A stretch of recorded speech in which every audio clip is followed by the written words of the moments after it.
Police કર્મચારીઓને ખાનગી રાહે એ હકીકત મળેલી કે રબર ફેક્ટરી સર્કલની બાજુમાં સાંઈ દર્શન કોમ્પ્લેક્સ ખાતે બિનવારસી અથવા ચોરાવું હોય એવા બાઇક ઘણા દિવસથી પાર્ક કરેલા છે અને કોઈ 2 કે 3 ઈસમો એને ગેરકાયદેસર રીતે વેચી દેવા માટે થઈ અને ત્યાં ઉભેલા છે.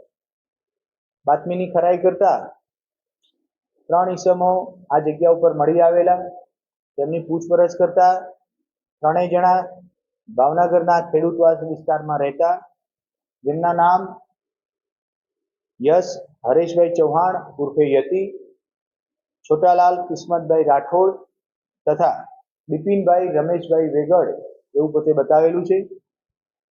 આ મળી આવેલા બાઇકની માલિકી દર્શાવતા કોઈ પણ પ્રકારના ડોક્યુમેન્ટ કે કાગળ એમની પાસેથી મળી આવેલા નથી.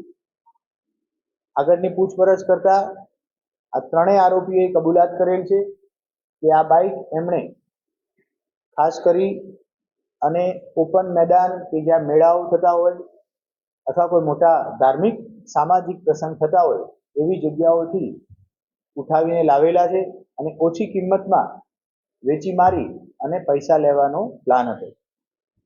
ભાવનગર જિલ્લા ખાતે બાઇકની 7 ચોરી દાખલ થયેલી છે, જેમાંના 7 બાઇક આ બાઇક અંતર્ગત ડિટેક્ટ થયેલા છે. બાકીના બાઇક કબજે લઈ આગળની કાયદેસરની કાર્યવાહી હાલ ચાલુમાં છે.